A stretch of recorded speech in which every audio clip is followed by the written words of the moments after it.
नमस्कार। पार्थ खबर YouTube channel के माध्यम से इस पर मैं नगर निगम समस्तीपुर के अंतर्गत जो नगर विकास मद या बुड़कों के माध्यम से योजनाएं दी गई, खास करके सड़क निर्माण हो या फिर नाला निर्माण हो, उस संदर्भ में अपने साक्ष्य के साथ आपके सामने प्रस्तुत करूंगा और कुछ जानकारी मैं देने की ये कोशिश करूंगा कि विगत 2 वर्षों में, 1.5 साल में या फिर 1 वर्षों में शहर और नगर निगम परिक्षेत्र अंतर्गत जो ग्रामीण परिवेश नगर निगम में आए हैं या शहरी माहौल जो है उसमें सड़क निर्माण और नाला निर्माण में कितनी अनियमितताएं हुई हैं, इसको बताने की कोशिश करूंगा।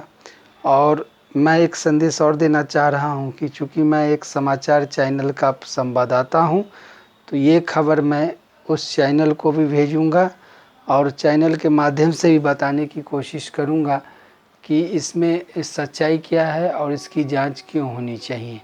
गड़बड़ झाला हुआ करोड़ों रुपए का, तो इसकी जांच क्यों होनी चाहिए।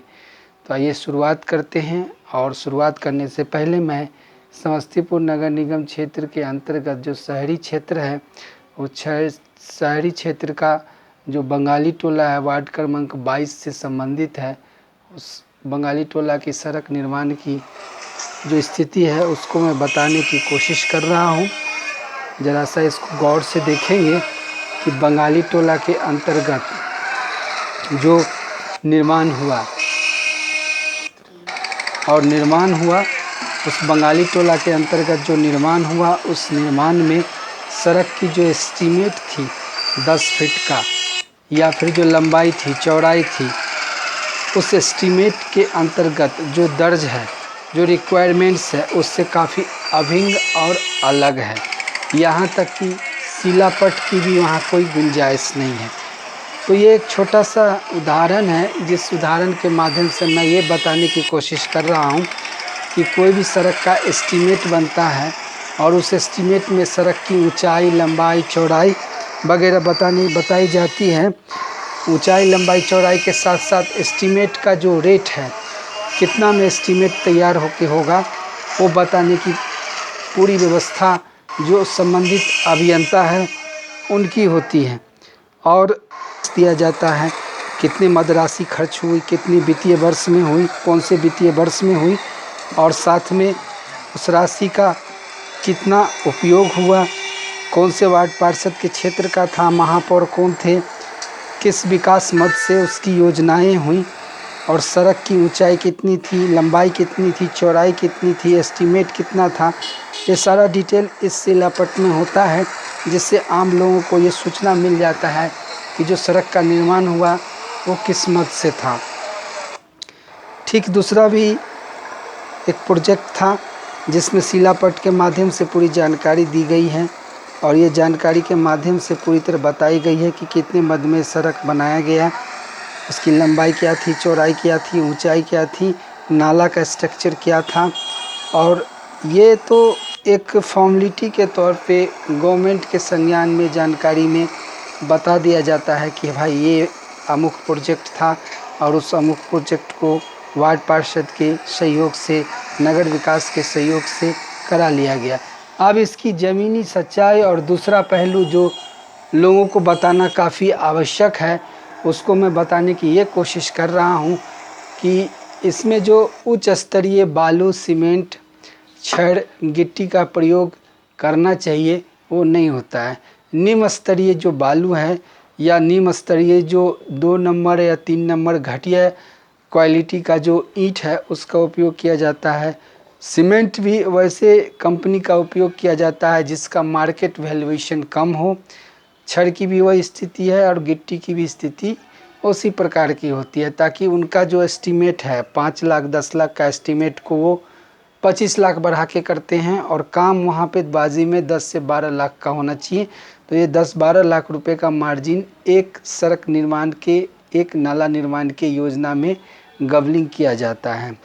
और जनता के टैक्स के जो पैसे हैं, चाहे वो बिहार सरकार का हो या भारत सरकार का हो, नगर विकास का हो या बुड़कों के माध्यम से योजना का हो, वो टैक्सेशन से ही काम होता है। और दिए गए टैक्स के पैसे से सड़क, लाइट, नाला निर्माण नगर निगम के क्षेत्र में करने का प्रावधान है। ऐसा तो कम मामूली बात है, ये हर कोई जानता है।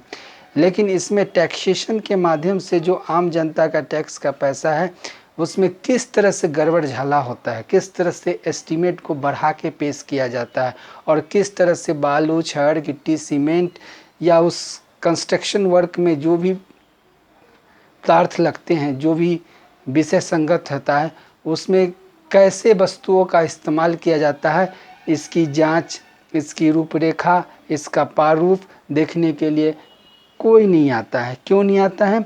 क्योंकि कहा गया है, सुना गया है पर्दे की अंदर की बात कि इसमें कमीशन सेट है। ये हम भी जानते हैं, आप भी जानते हैं कि 20 से 30%, 35% कमीशन नीचे से ऊपर सभी लोग लेते हैं।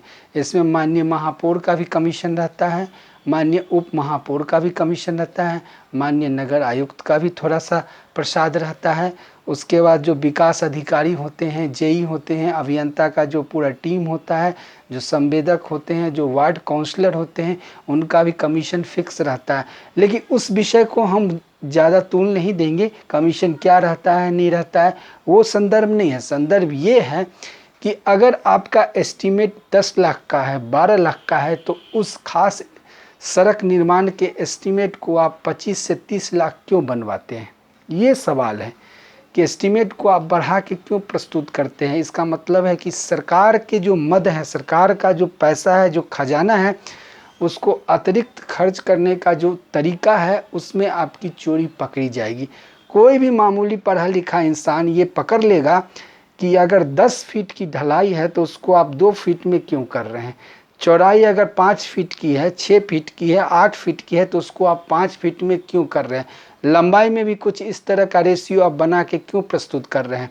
आप बताना क्या चाह रहे हैं? एस्टीमेट आपका कुछ कह रहा है, आप काम कुछ कर रहे हैं।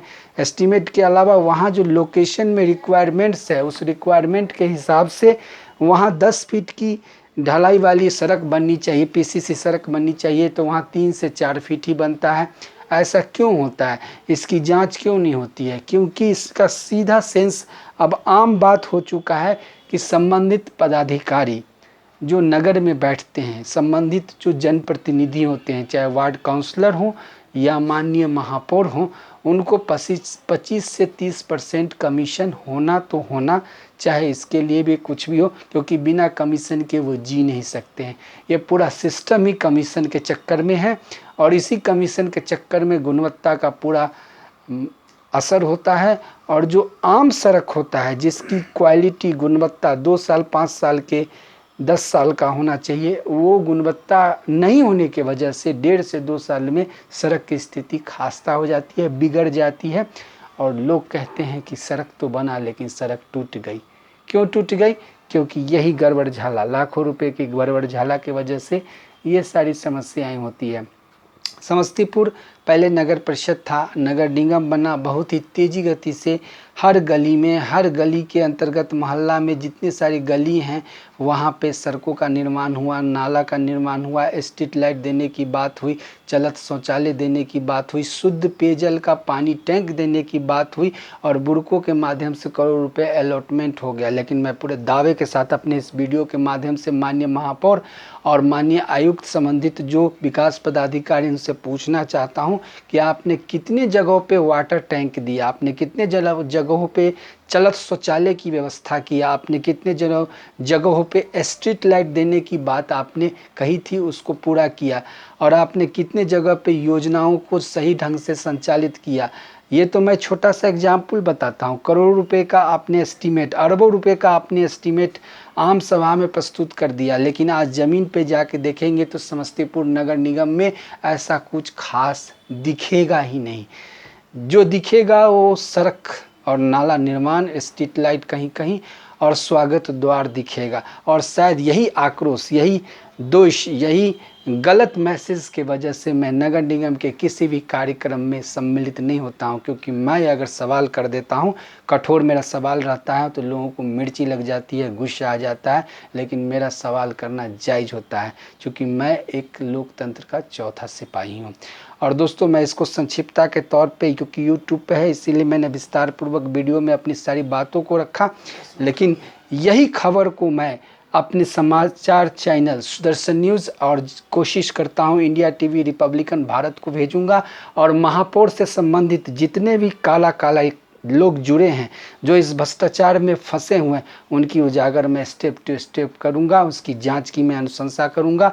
नगर विकास पटना को मैं मेल करूंगा और एक से एक पहलुओं को बताने की मैं कोशिश करूंगा कि नवगठित नगर निगम की जो योजनाएं आई उसमें शुरुआत में ही अगर ऐसी स्थिति हो गई तो आने वाले जो नस्ल होंगे, आने वाले जो समय होंगे, उसमें किस तरह की व्यवस्थाएं और किस तरह का झूठा प्रचार करके योजनाओं के नाम पे बंदरवांत किया जाएगा, ये जांच का विषय है। और इसको राजनीति से अलग हटके अगर महापौर दोषी हैं, अगर वार्ड काउंसलर दोषी है, अगर विकास आयुक्त दोषी हैं, अगर विकास अधिकारी दोषी है, अगर सिटी मैनेजर दोषी है, तो उनके ऊपर सख्त से सख्त कार्रवाई होने की बात होनी चाहिए, क्योंकि ऐसे भ्रष्ट लोगों को कुर्सी पर बैठने का कोई अधिकार नहीं है। अगर ऐसे लोगों को जनता बार बार मौका देगी तो इस नगर निगम को चौपट कर दिया जाएगा। जब शुरुआत में ही पिलर जब खड़ा होता है नगर निगम के विकास में, अगर उसी हालात में अगर आप चोरी करना शुरू कर देंगे तो आने वाले 5 साल 10 सालों में नगर निगम की क्या स्थिति होगी। अरबों खरबों रुपए में आप बंदरवांत कर रहे हैं, लोगों को चूतिया बना रहे हैं, बेवकूफ़ बना रहे हैं,